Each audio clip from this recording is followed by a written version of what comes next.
Trago a todos o abraço da Primeira Igreja Batista da cidade de São Paulo, o abraço do pastor Paulo Eduardo, do pastor Sidney. Alegria rever tantos irmãos queridos aqui essa manhã. Pastor Daniel Coelho, meu irmão da Igreja Doca, o pastor Rodrigo, lá do Mosaico, no Recife, pastor Rodrigo do Bibotalk, tantos queridos irmãos. Eu quero ler com os irmãos, para a gente conversar rapidamente então sobre esse tema, construir pontes. Primeira carta a Timóteo, capítulo 2, verso número 1 até o verso número 7. Primeira carta a Timóteo, capítulo 2, diz assim: Antes de tudo, recomendo que se façam súplicas, orações, intercessões e ações de graças por todos os homens, pelos reis e por todos os que exercem autoridade, para que tenhamos uma vida tranquila e pacífica, com toda piedade e dignidade. Isso é bom e agradável perante Deus, nosso Salvador, que deseja que todos os homens sejam salvos e cheguem ao conhecimento da verdade. Pois há um só Deus e um só mediador entre Deus e os homens, o homem Cristo Jesus, o qual se entregou a si mesmo como resgate por todos. Esse foi o testemunho dado em seu próprio tempo. Para isso, fui designado pregador e apóstolo. Digo-lhes a verdade, não minto, mestre da verdadeira fé aos gentios. Que a palavra frutifique nas nossas vidas, no nome poderoso de Jesus. Amém, queridos? Qual deve ser a relação da igreja com a cidade, da igreja com a arena pública, como nós dizemos hoje na contemporaneidade? Qual que deve ser essa relação de um modo saudável? Esse texto fala sobre isso. Primeiro, ele afasta dois erros extremos: messianizar a política ou demonizar a política. Por um lado, a igreja de modo algum deve messianizar líderes políticos, deve messianizar. O Messias é Jesus Cristo, nosso Deus, nosso Senhor, Rei dos reis, Senhor dos senhores. Amém, queridos irmãos? A igreja não messianiza partidos políticos, a igreja não deve messianizar ideologias políticas. Isso é um pecado, isso é um erro, porque partido político nenhum, ideologia política nenhuma tem o poder para perdoar os nossos pecados, nos livrar. Apenas o sangue de Jesus Cristo nos purifica de todos os pecados. Amém, queridos? Esse é o primeiro erro, porque o Messias é Cristo. Mas tem um segundo extremo, é a pessoa que então fala assim: então o político é igual fralda, sujou, troca. Então é da política, é do demônio. Não é isso que esse texto está dizendo. É o contrário. Esse texto está dizendo que nós temos uma postura de oração, uma postura espiritual. Afinal, somos sal da terra, você não é sal do céu. Nós estamos aqui, no tempo, no espaço, e não existe missão no vácuo. Então, por um lado, o cristão não deve messianizar a política, tampouco demonizá-la. Qual é então a nossa postura, já que estamos nessa conferência falando sobre construir pontes? Quais são os materiais bíblicos para essa ponte? De que maneira é o caráter cristão diante da arena pública? Pelo menos 4 princípios fundamentais que têm orientado a ampla tradição cristã em 2000 anos. Primeiro, o caráter primário dessa discussão. A igreja não deixa para conversar sobre a cidade, sobre o bairro, sobre a nação, o país, as autoridades, os reis, todos aqueles que exercem a autoridade, quando der, quando tiver tempo, quando tiver afim. Olha o que Paulo está dizendo. Essa é uma carta de orientação pastoral. O maior seminário que existe é 1 Timóteo, 2 Timóteo e Tito. E após a qualificação da carta, ele diz assim: antes de tudo, antes de falar sobre o pastor, antes de falar sobre as qualificações do diácono, antes de tudo, recomendo que orem pela cidade. Então, primeiro, nós não podemos deixar, ainda mais agora, que o protestantismo alcança no Brasil quase a metade do Brasil nos próximos anos. Já somos 1/3 da nação brasileira, conforme o Datafolha do ano passado, tem o censo ano que vem, de 2020. Não tem mais sentido tratar das questões públicas de qualquer maneira, quando der, quando eu tiver afim, antes de tudo. Por quê? Porque não existe missão no vácuo. Jesus não encarnou no vácuo, Ele encarnou no tempo e no espaço. Por isso a importância desta conferência, por isso a importância de orarmos. Por isso os puritanos antigos diziam, a Bíblia numa mão, o jornal na outra. Por isso, antes de tudo, temos que orar pelo local onde Deus está nos plantando. Amém, queridos irmãos? E deixa eu te explicar uma coisa. Deus não é brasileiro. Deus é amor. Deus é luz. Deus é espírito. Deus é fiel. Brasileiros somos nós, não é Deus que precisa do Brasil. Somos nós, brasileiros e brasileiras, que precisamos de Deus. Amém, queridos irmãos? Então, em primeiro lugar, o caráter prioritário, primário dessa discussão. Número 2, o caráter pacífico. Paulo coloca 4 palavras que traçam o contorno da sociedade que os cristãos, em especial aqui a liderança da igreja, precisa estar atenta. Ele ora pelas autoridades para uma vida tranquila, pacífica, com piedade e dignidade. Cruzadas, matar os outros, isso não existe no Evangelho, é uma contradição de termos. O maior é o menor, os últimos serão os primeiros. Quando sou fraco, é que sou forte. Aquele que perde a sua vida, esse a achará. O Evangelho é o contrário da lógica mundana, a lógica do pecado, de construir a Babilônia, de construir a Babel, de tudo para você. Falei agora com o pastor Sidney, um menino que eu vi um dia, ele colocou um adesivo no para-choque do carro dele assim, eu me amo e vice-versa. Não tem condições, meus irmãos, um negócio desse. Um carro indo diretamente para os quintos dos infernos, porque nós somos chamados para amar. Você já ouviu a história da parábola da orelha perdida? Pedro arrancou a orelha daquele soldado. Pedro, não é assim que faz, e colocou a orelha do homem no lugar. Como ouvirão se não houver quem pregue? E como ouvirão se arrancarem a orelha das pessoas? Nós precisamos entender o caráter pacífico. O caráter, olha o que nós lutamos, por dignidade, por uma vida tranquila, por uma vida calma. E então, abaixa o tom da sua beligerância nas mídias. Você está distante da tradição, a Bíblia não te autoriza a fazer isso. O nosso caráter na arena pública é um caráter conciliador. Terceiro, é um caráter plural, é para orar por todos os que exercem autoridade, não é o do meu partido, não é o que eu concordo. Está escrito explicitamente nas Escrituras, expressamente na Bíblia Sagrada, que nós devemos orar por todas as pessoas, todos.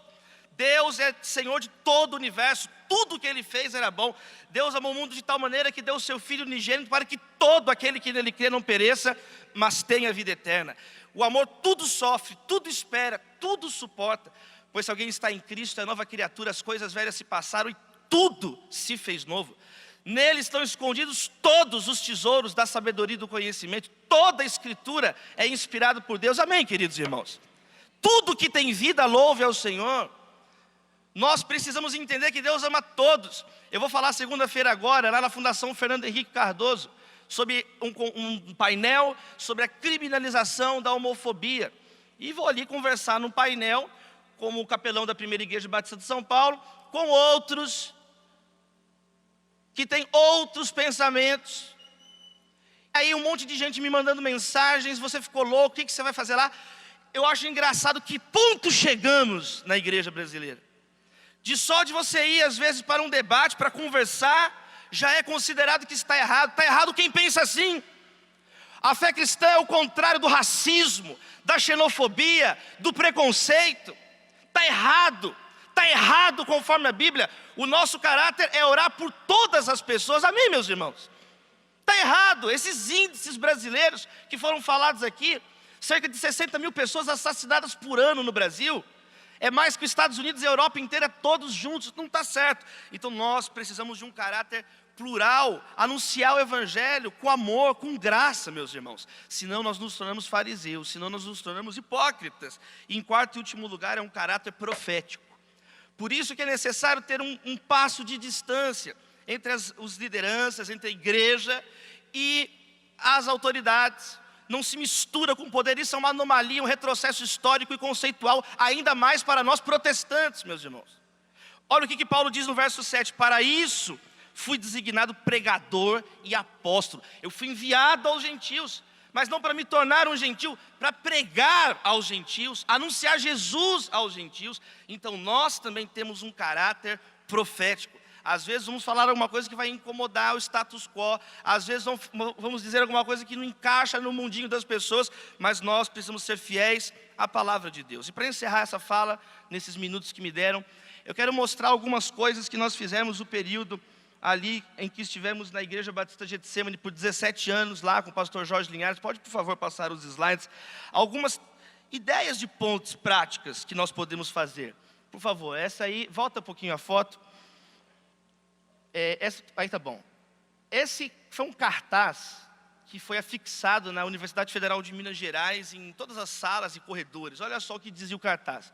Você já aceitou Jesus no seu coração? Nós também não. Aliança Secularista da UFMG. E aí, as jovens líderes da ABU, Aliança Bíblica Universitária, a Renata Toffoli e a Laís Godoy, que lideravam o trabalho durante esse período, elas eram ovelhas nossas lá na igreja, estávamos pastoreando essas jovens, e elas chegaram chorando: pastor, olha isso aqui, tem um demônio na faculdade colocando esse cartaz. Eu falei: calma, nós vamos orar, calma. E aí, eu falei: primeira coisa, calma, o nosso caráter não tem que ser um caráter pacífico, um caráter calmo, nós não estamos apavorados, Jesus é o Senhor de todas as coisas, amém, queridos? Nós não somos fatalistas que acham que nada está sob controle, nós somos cristãos e queremos que Deus tem sobre o seu cetro controle de todas as coisas, amém, queridos? Eu falei: calma, vamos descobrir o que está acontecendo. E aí descobrimos, por favor, essa jovem, a Daniela, ela estava liderando esse trabalho. E foi um trabalho que ela começou para provocar a aliança dos estudantes cristãos que estavam pregando a Bíblia. E ela descobriu na internet que tinha essa aliança secularista de estudantes. E ela fez, isso aí foi uma marcha que ela fez com 3 pessoas lá em Belo Horizonte. E ela então começou a protestar, e ela ficou muito nervosa e começou a espalhar esse cartaz. Resultado, próximo. Aí ninguém estava indo nas reuniões. E aí, o que ela começou a fazer? Ela começou a ir na reunião da BU para provocar os meninos, as meninas. Então ela sentava lá e só fazia pergunta difícil para as meninas.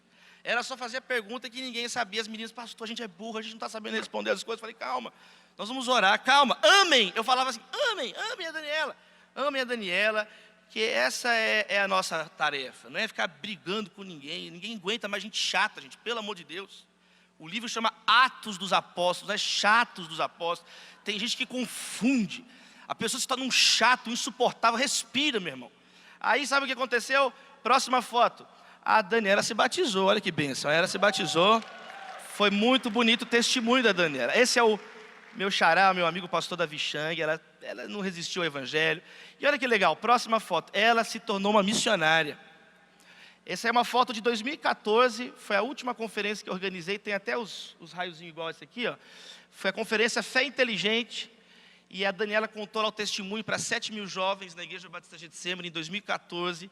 E o que Deus fez na vida dela. Próxima foto. Daí ela passou uma longa temporada na Finlândia, na Tel Aviv, em Israel.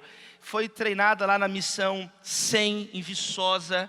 E hoje é uma jovem cheia do Espírito Santo, cheia da presença de Deus, que tem anunciado aí o Evangelho. Então, quem quer construir pontes aqui para a glória do Senhor? O nosso ministério é o Ministério da Reconciliação. Então, próxima, algumas outras iniciativas. Esse aí é o Dr. William Lane Craig. Quantos conhecem o Dr. William Lane Craig? Só para eu ter uma noção. Poucas pessoas conhecem o Dr. William Lane Craig, que é considerado hoje a principal voz apologética do Brasil, da fé cristã protestante hoje no mundo. E essa é uma foto muito curiosa. Pode voltar. Ele pediu para tirar uma foto comigo, mas volta. Essa é uma foto muito curiosa. Porque ao mesmo tempo que Deus pode usar ali os jovens da igreja simples, amando pessoas ali no dia a dia, Ele usa filósofos, pessoas que dedicam a vida a isso. Esse foi um debate que não ocorreu entre o Dr. William Lane Craig e o Richard Dawkins, um cientista que fez parte de um movimento que já perdeu força, chamado Os Novos Ateus, junto com Sam Harris, Christopher Hitchens, Daniel Dennett, foram cientistas que defendiam o ateísmo de um modo religioso, a religião, né, de um modo... E aí colocar, então tá, você está falando tanto, Richard Dawkins, autor daquele best-seller Deus, um Delírio, colocaram ele no hall principal da Universidade de Oxford. Aí pode voltar a foto. É muito interessante a cara de W.O., né, de vitória por W.O. do William Lane Craig. Não teve debate, o cara correu na hora H. Então, meus irmãos, Deus pode usar o Dr. William Lane Craig, mas pode usar os nossos filhos, os nossos adolescentes. Quantos estão entendendo? Amém, queridos irmãos? E é a questão de, existem diversas maneiras de estabelecermos essas pontes. E Deus usa cada um de nós de uma maneira. Então, próxima foto. Aqui foi a vinda dele no Brasil, já falei. Próxima foto. Olha alguns autores, eu vou falar mais à tarde sobre isso. A importância de nós lermos. Eu coloquei aqui alguns autores. Esse é o Gilles Lipovetsky, um dos grandes pensadores hoje no mundo, filósofo francês. Nós levamos ele lá na PUC Minas em 2009, há 10 anos atrás. Então, não tem como a igreja hoje tentar estabelecer ponte alguma, se também você não entender onde você está construindo essa ponte. Então, uma coisa que é fundamental. Muitos pastores pararam no tempo, eles pensam que o mundo é o mundo da Guerra Fria. É o mundo dos anos 70 e 80, nós estamos em 2019, meus irmãos. E um monte de coisa foi escrita nesse período, um monte de coisas terríveis aconteceram, terrorismo, World Trade Center, o mundo mudou tantas vezes. Então outra coisa que eu diria que é bem prático, é ler, entender o que está acontecendo. É muito importante o que a Nauzira disse aqui agora, sobre alteridade, se colocar no lugar do outro, é bíblico, é Jesus, é regra de ouro, é coisa básica da fé cristã. Aquilo que você deseja que os outros te façam, mas você tem que fazer para os outros. Para isso tem que ter imaginação, para isso tem que me colocar no lugar do outro. 3 livros rapidamente que eu quero recomendar. Esse livro Cultura Mundo, do Gilles Lipovetsky. Próximo, rapidinho, tem esse outro livro, A Sociedade do Espetáculo, do Mário Vargas Llosa, que ele fala sobre a imbecilização das pessoas. Foi o que a Nauzira falou também, as pessoas estão ficando jumentizadas, nem jumento cai 2 vezes no mesmo lugar. E ele fala sobre isso, as pessoas anestesiadas com entretenimento. O Netflix é o novo ópio do povo. Não lê a Bíblia, não sabe nada. Outro livro, Sociedade do Cansaço. São livros básicos, mas leia. Pega aí nas férias, são livros finos. O que as pessoas estão falando no mundo? Eu quero falar de Jesus. O que eles estão falando? E para fechar aqui, mais alguns slides, por favor. Olha só, rapidamente. Olha o que a igreja já fez com relação a isso. Essa é uma página da Bíblia de Gutenberg. Especialmente nós, de uma tradição protestante, estivemos acostumados a não ter que construir ponte. Na maior parte das vezes, foram os próprios protestantes que criaram as mídias, numa breve reconstrução histórica. Eu vou passar rapidamente. Lutero, volta, a página da Bíblia de Gutenberg. A reforma protestante conseguiu se difundir poderosamente, porque se valeu dessa mídia. Esse é Samuel Morse, esse é o telégrafo. Samuel Morse, filho de pastor, era também um servo de Deus. Próximo slide.